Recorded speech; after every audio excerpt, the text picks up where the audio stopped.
Welcome back, Truth to a T. Please like, subscribe, and share this video, and leave a comment down below. Check the video description for valuable discount links. So are you watching what's going on now in politics and in the war on unfair trade? Well, there's no better time than now for you to question everything you purchase and how you live your life. It's been a while since I've done a video on frugality and minimalism, but I've been practicing this for a long time. And the one thing I find when you become more of a minimalist is the freedom that you get from having less and thinking more about what you purchase. And this has nothing to do with money, although the benefit is that you have more of your money and less crap that you probably didn't need anyway. So ultimately, you get happiness from having less, but you also get happiness for being more self-sufficient because you're better prepared in the event that there's some kind of financial catastrophe or downturn. It's funny to me that people are angry now because the current president is declaring war specifically on China because of the unfair trade practices. And yet those same people are the same people that will tell you, Walmart is a disgrace. I mean, they have cheap crap that they bring in from China. They sell to people. It doesn't last very long, and they don't pay their people enough wages who work there. So what exactly is it that you want? I mean, you just want to continue buying cheap crap and being manipulated and abused? Or would you rather just have less? Now, I know somebody in the comments is going to start talking about losing jobs and, how many people work in factories here and supply chains that, supply all this Chinese stuff. But that's true. But would you rather fight this war this way? Or would you rather things continue the way they are and end up being totally controlled by China? Now, you have to ask yourself that question.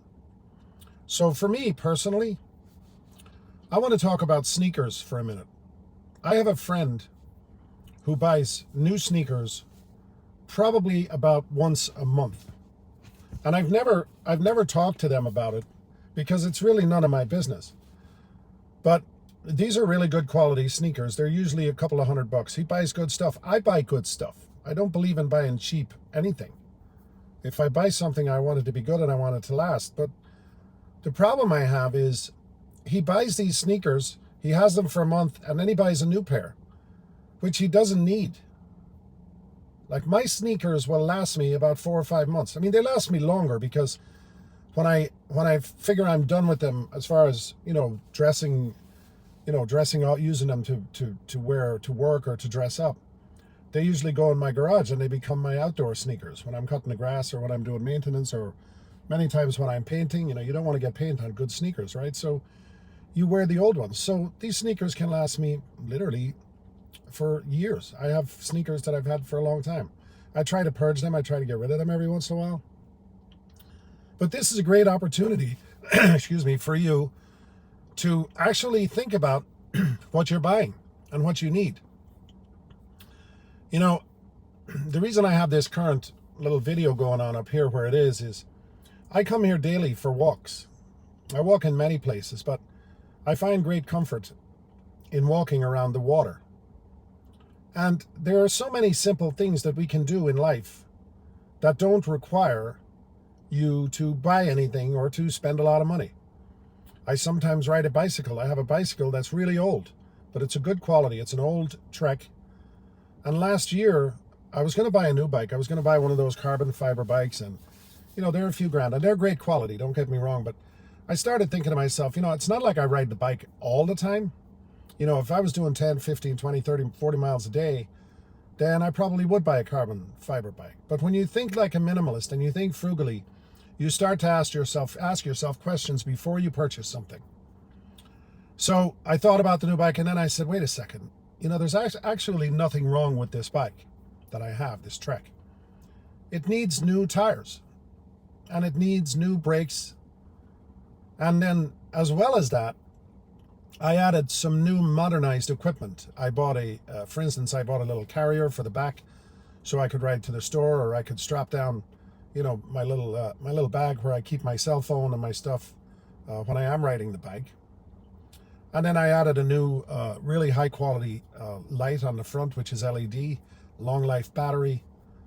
And I added new grips and different things like that. And then I shined it up, I washed it, I cleaned it, I oiled it. And basically I have a brand new bike. And when I bought all this stuff, I want to say it cost me maybe $200 or $300. I did it all myself. But I have a brand new bicycle. And that $2 or $3 grand that I was going to spend on a carbon fiber bike, I still have that money. I don't know what I'm going to do with it, but it's there. It's there if I need it. Right now, stock market's down, so I've been buying, some ETFs and buying the dip, as they say. And nobody knows. Nobody knows where the stock market is going to go. Nobody knows where the economy is going to go. We're definitely in a recession. Anybody that tells you we're not is lying. But in those recessions and in these downturns, you have to find the good. Don't panic. Don't be worried about what you're going to be able to afford or what you can't afford. Do we need all these foreign cars? I mean, why can't we buy Fords, Chevys, Teslas? Why do we need Mercedes-Benz? Why do we need BMW in the United States? Now, I'm from Europe originally, and I have these arguments with family and friends because they hate the current administration. They hate him because he's pro-American, and they're worried. Like, people in Europe, people in Ireland are worried that they're going to lose jobs because, if Pfizer and if Facebook and Intel and all these big companies leave Ireland, Ireland's screwed big time. And I don't want to see that happen. I don't want to see family and friends lose jobs or, lose money. And however, having said that, Ireland is extremely expensive. People can't buy homes over there. There's a shortage of homes. So a recession, again, it can be a positive to people. It can be an opportunity for people at the bottom to come back in. And the other thing that happens in a recession is typically, the banks eventually, the Fed eventually will lower interest rates. Once things start to happen and things start to drop, then you want to encourage, you want to stimulate the economy. And one of the best ways to stimulate the economy without printing money is to just reduce interest rates and let people buy things. Let people at the bottom get back in. But as far as free trade goes, like I said, I'm from Europe. But I live in America. I've lived in America since I was 17 years old. So, who gives me my paycheck? Who provides for my family? Who provides the life I live here? If America goes down, I go down. So, of course, I'm very cognizant of the fact that I'm not from here. But at some point, people are going to have to pick a side. And you need to decide where you want to be. And by the way, if things were all they were cracked up to be over there, wherever it was, or wherever you're from, why are you here? I mean, we have to think about this logically. And anyway, it's a good time for you to decide that you're going to change your life by being more frugal and taking more of a minimalist approach. If you want a BMW or if you want a Mercedes, are you willing to pay another 30%, 40%, 50% for it? If you are, then that's fine. But maybe the one you have is fine also. Maybe you can pay the extra 50% and keep your car an additional 5 years that you normally wouldn't. Maybe you don't need the crap that you buy at Walmart. Maybe your sneakers can last you 3 months, 4 months, 5 months, instead of being like my friend who buys a new pair of sneakers every month. These are opportunities. There's an old saying, never let a good crisis go to waste. Well, we're in a kind of a crisis right now, and I don't know how long it's going to last. I mean, by the end of this video, China may have already called the United States and says, all right, and let's make a deal. And then the stock market skyrockets. We continue buying crap and nothing changes, right? But I don't know if that's going to happen. Maybe it will, maybe it won't. But whatever happens, be prepared for it. And the best way to be prepared for anything is to be frugal and to take a minimalist approach to life.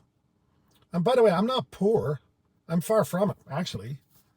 But it doesn't matter. Being a minimalist, no matter where you are on the spectrum of financial wealth, is freedom. It gives you freedom. Less is more. Less feels better. And instead of worrying about some extravagant vacation, or extravagant yacht or some extravagant, destiny or a big fancy cruise ship. Just find a body of water close to you like I do every day and go for a walk. And listen to YouTube. Listen to other people. Listen to books. Listen to music.